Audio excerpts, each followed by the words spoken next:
Bonjour à toutes et à tous, et bienvenue dans Noir de Culture, votre rendez-vous de quotidien avec les voix, les histoires et les idées qui ont marqué et continuent de marquer notre monde.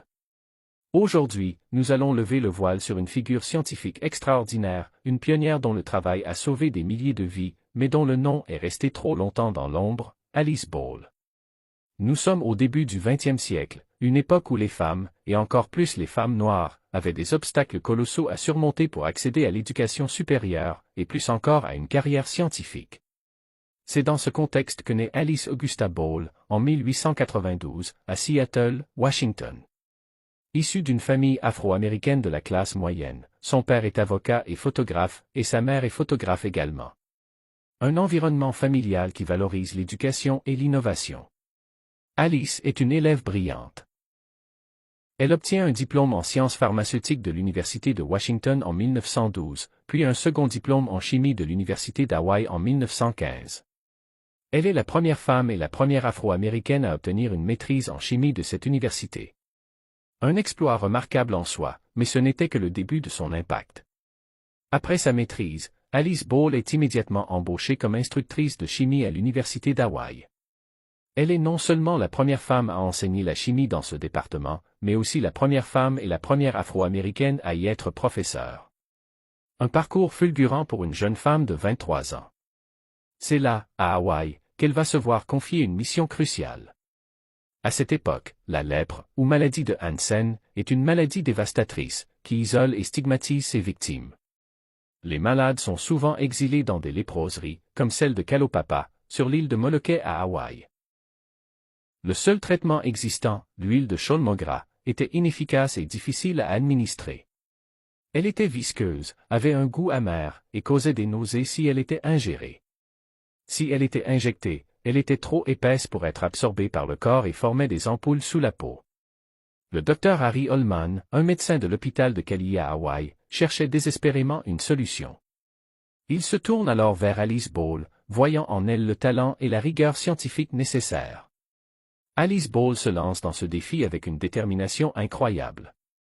Elle ne cherche pas un nouveau remède, mais une méthode pour rendre l'huile de Cholmogra injectable et assimilable par le corps.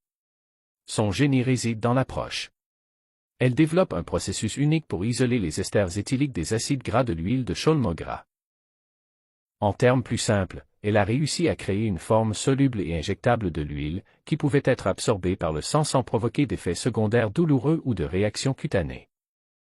Cette méthode révolutionnaire, connue sous le nom de méthode Ball, a permis de transformer le traitement de la lèpre.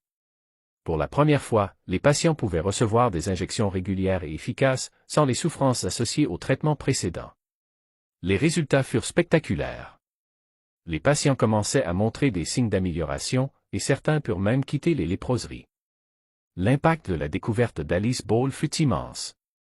Son traitement est devenu le standard mondial pour la lèpre pendant des décennies, jusqu'à l'arrivée des antibiotiques dans les années 1940.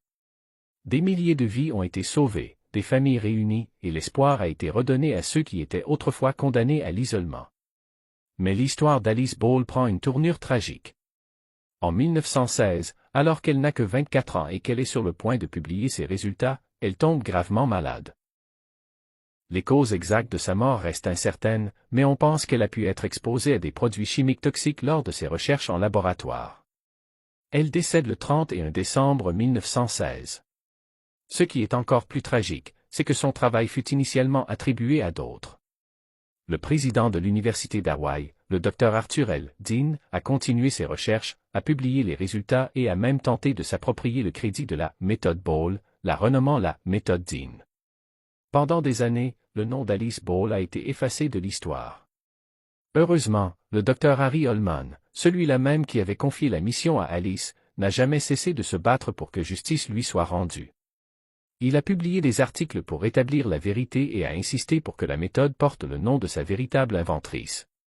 Grâce à ses efforts, et à ceux d'autres historiens et chercheurs, le nom d'Alice Ball a progressivement retrouvé sa juste place dans les annales de la science.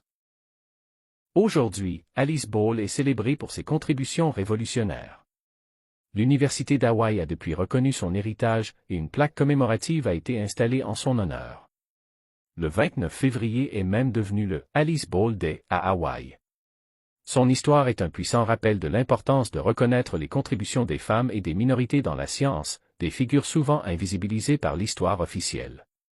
Son parcours est un témoignage de génie, de persévérance et de sacrifice. Elle a brisé des barrières raciales et de genre pour devenir une chimiste de premier plan, et son travail a eu un impact direct et positif sur la vie de milliers de personnes à travers le monde. L'histoire d'Alice Ball est celle d'une justice tardive, mais essentielle. Elle nous rappelle que le progrès scientifique n'est pas toujours le fruit de figures médiatisées, mais souvent le résultat du travail acharné et de l'intelligence de personnes qui ont œuvré dans l'ombre. Elle incarne l'esprit de « noir de culture », mettre en lumière des récits puissants, inspirants, et trop souvent oubliés. Son héritage ne se limite pas à la chimie, il est aussi un symbole de la lutte pour la reconnaissance et l'égalité. Alice Ball est une source d'inspiration pour tous ceux qui aspirent à faire une différence, quelle que soit leur origine ou les obstacles qu'ils rencontrent. Je vous encourage à en apprendre davantage sur Alice Ball. Son histoire est désormais plus accessible grâce à de nombreux articles, livres et documentaires. Une simple recherche sur Alice Ball chimiste lèpre vous ouvrira les portes de ce destin extraordinaire. C'est tout pour cette semaine dans Noir de culture. Merci de nous avoir écoutés. J'espère que l'histoire d'Alice Ball vous a inspiré et vous a fait réfléchir sur l'importance de reconnaître toutes les contributions à l'humanité. Prenez soin de vous, explorez les savoirs, et n'oubliez jamais que chaque vie est un livre ouvert, rempli de leçons. À bientôt.